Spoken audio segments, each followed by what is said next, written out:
Magandang araw.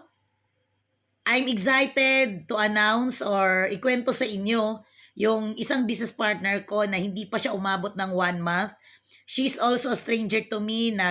Nag-message na panood niya lang din po kasi nag-searching din siya ng business.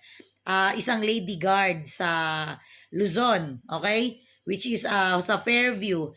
Nakita niya lang po yung video ko sa YouTube tapos nag-message siya doon. Buti na lang nakita ko agad after 1 day, sabi ko, "Ma'am, please message me sa FB ko para ma-assist ka agad kita." So, nag-chat naman siya sa akin. Then, nag-usap kami, tinawagan ko siya. Sabi niya, "Ma'am, September na ako." Sabi ko, "Ma'am, walang problema sa akin.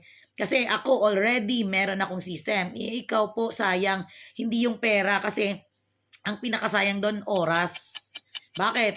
Hindi mo alam. Malay mo, meron na kaagad mag-i-inquire sa'yo, which is tama talaga. So, I'm happy for her, si Ma'am Rosa. Ayan siya, ayan, si Ma'am Rosa.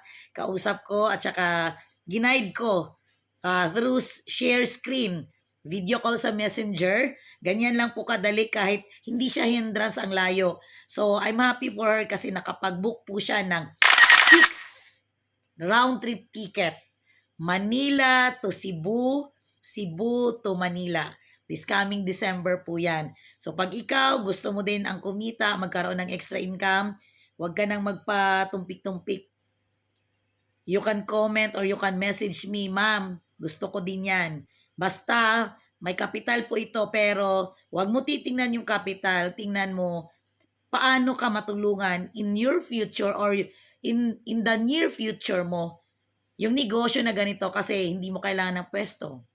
Less expenses ka. Okay, wala kang tao, ikaw mismo ang boss sa sarili mong negosyo. So kung nag-work ka, add-on mo. Huwag mong hintayin na mapagod tayo or umabot tayo sa pagiging 60 years old or magre-retire na tayo kasi bottom line pa rin yan, the reality.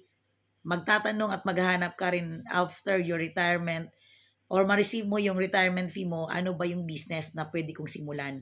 Why not now? Okay? So, I hope nakatulong ako. Basta, just comment or direct message me kung nahihiya ka. I'm willing to assist you, to guide you. Basta, tulungan mo din ako. God bless. Thank you.